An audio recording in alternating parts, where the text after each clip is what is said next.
दे लड़ लगी हाँ मेरे तो गम परे रह दे।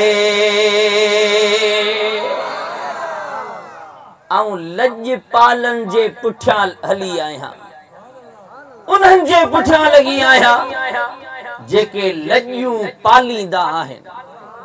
सुभान अल्लाह चो ज़ोर सां। मैं लज पाला दे लड़ लगी हाँ मेरे तो गम परे रह दे। मेरी आशा उम्मीदा दे सदा बूटे हरे रह दे। अड़ी का आस उम्मीद आई कान जेका पूरी न थे। खुदा जो कसम आहे अल्लाह वारन सा निस्बत जूं एतिरियूं त बरकतूं आहिनि। कहे कामिल मुर्शिद जी दामन में जंहिंजा हथ आहिनि उन्हनि खे किथे बि का परेशानी को फिक्र कोन्हे को। मलफूज़ात शरीफ़ पढ़ी ॾिसो। दुनिया जी त ॻाल्हि ई अञा परे जी आहे, पर जिते क़ब्र में माण्हू पहुचे थो उते का बि का अहिड़ी का ज़ात कान्हे का जेका मुश्किल जे टाइम ते अचे। पर उन्हीअ क़ब्र में बि रोज़े धणी जे फ़क़ीर जे लाइ मेहरबानी इहा आहे त क़ब्र में जीअं मुस्तफ़ा अचे थो त हज़रत रोज़े धणी बि क़ब्र में ज़रूर ईंदो आहे। केॾी वॾी करम नवाज़ी आहे। या मां पंहिंजे तरफ़ां ॻाल्हि कोन थो कयां, पर मलफूज़ात शरीफ़ में इहो समूरो तफ़सील सां ज़िक्र मौजूद आहे। हबीब करीम सल्लल्लाहु अलैहि वसल्लम जा प्यारा उम्मतीओ, तंहिंजे करे निस्बत अहिड़ी मज़बूत रखो।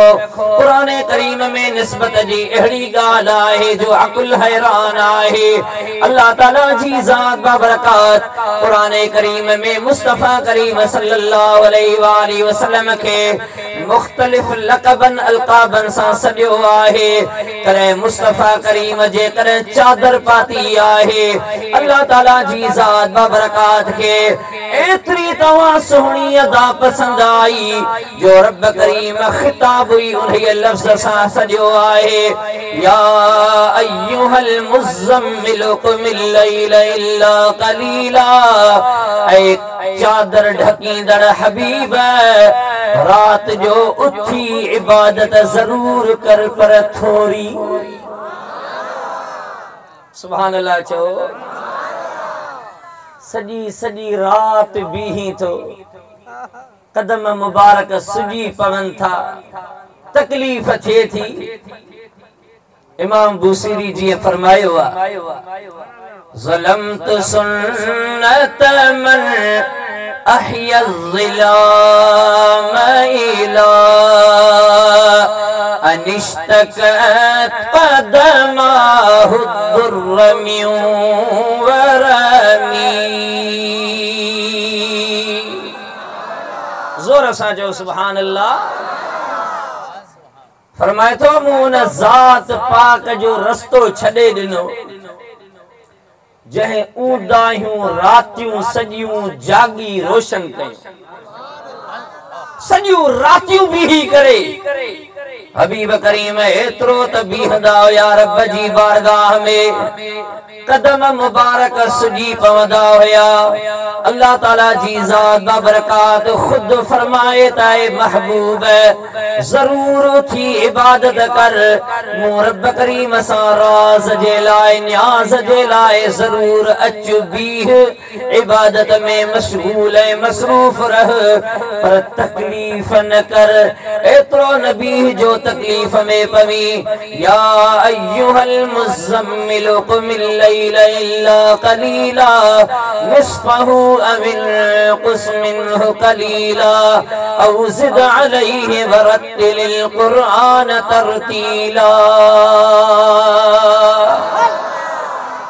उठ जरूर इबादत कर पर थोड़ी, अधु रात कर या इन खां घटि कर या थोड़ी उन खां वधाई, पर ऐ चादर ढकींदड़ महबूब तकलीफ में न पओ। हबीब करीम चादर ढकी रब करीम खे इहा अदा पसंद आई। हाणे या चादर छा है? उहो कपड़ो आ जी आम कपड़ा बाजारन में मिलंदा आहिन, पर निस्बत जी केडी गाल आ। या केड़े जिस्म मुबारक ते लगी आहे रब करीम के वा चादर भी प्यारी है। चो सुभान अल्लाह। महबूब करीम कंबल वेढ़ियो, रब करीम फरमायो या अय्युहल मुद्दस्सिर कुम फअंज़िर। उन्ही निस्बत सां सॼो जेका महबूब करीम जी सुहणी अदा है, हबीब करीम सां जंहिंजो ताल्लुक थी वने, रब करीम के उहा शे एतरी प्यारी आ जो कुरान करीम में उन सां खिताब थो फरमाए। समझो था त निस्बत केडी अहम आहे।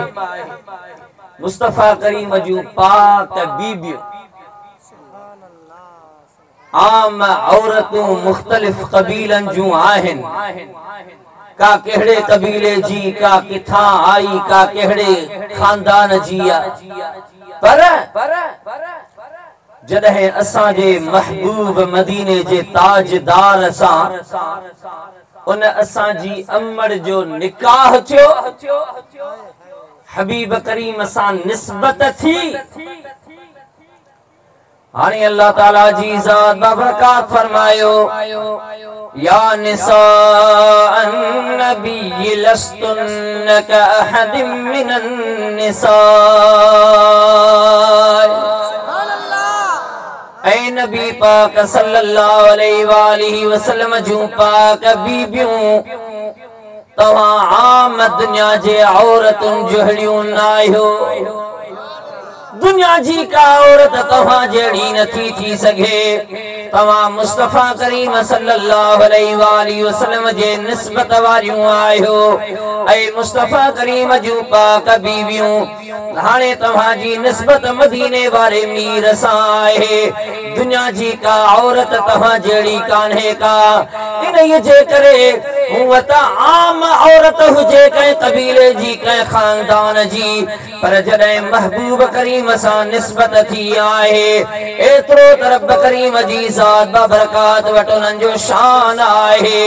आम औरतुनि जे लाइ ॿियो हुकुम आहे, पर मुस्तफा करीम जे पाक बीबियुनि जे लाइ निज़ाम ई अलॻि आहे।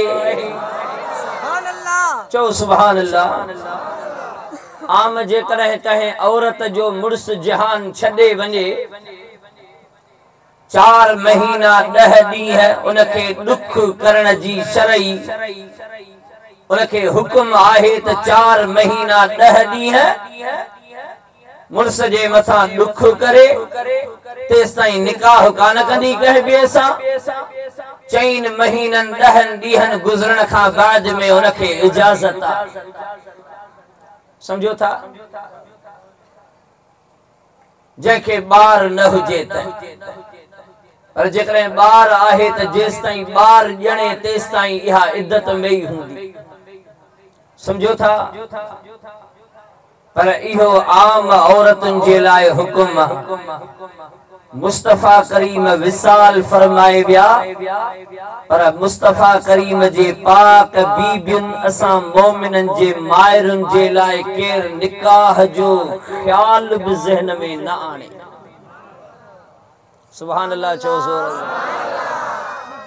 वला अन तनकिहु अज़वाजहु मिन बअदिही अबदा। कदहिं भी मुस्तफा करीम जे ज़ाहिरी हयाते तय्यबा खां विसाल खां बाद भी मता केर इहा गाल ज़हन में भी सोचे, इन्न ज़ालिका इंदल्लाहि अज़ीम, या अल्लाह वटि तमाम वॾी गाल आहे। मता केर निकाह जो इन जाइ ते सोचे भी सही। इन जे करे त निकाह उन्ही जी घर वारी सां कजे जेको जहान छॾे वियो हुजे। सुभान अल्लाह। चओ ज़ोर सां। पर मुस्तफा करीम सल्लल्लाहु अलैहि वसल्लम उहा पाक ज़ात जंहिंजे लाइ इमाम बैहक़ी रज़ियल्लाहु ताला अन्हु अम्मड़ आयशा सिद्दीक़ा रज़ियल्लाहु ताला अन्हा जा उहे शेर नक़ल फरमाया आहिनि। अम्मड़ साईं फरमाए थी लिय शम्सुन वलिल अफ़लाक शम्सुन व शम्सी फ़ौक़ मिन शम्सिस समाई। अम्मड़ आयशा सिद्दीक़ा फरमाए थी हिकड़ो मुंहिंजो सिज आहे, हिकड़ो आसमानन जो सिज आहे, पर आसमानन जे सिज खां मूं आयशा सिद्दीक़ा जे सिज जी कहिड़ी ॻाल्हि कजे, हज़ारे भेरा वधीक आहे जेको मुस्तफा करीम जे पाक बीबियुनि जो जेको सिज आहे। अमर साण फरमाए थी फ़इन्न शम्स ततलु बाद फज्रिन व शम्सी तालिउन बादल इशाई। फरमाए थी पई इन जे करे थी चवा तमू आयशा सिद्दीक़ा जो सिजो आसमान जे सिज खां वधीक आहे। जो ही जेको आसमान जो सिज आहे इहो सुबुह पिरह फुटीअ खां बाद में नमाज जो वक़्तु थिए उन खां बाद में उभरण शुरू कंदो आहे, उभरण जी तयारी कंदो आहे फजर खां बाद में। पर जेको मूं आयशा सिद्दीक़ा जो सिज आहे इहो त इशा खां बाद में ई उभरियल ई रहंदो आहे।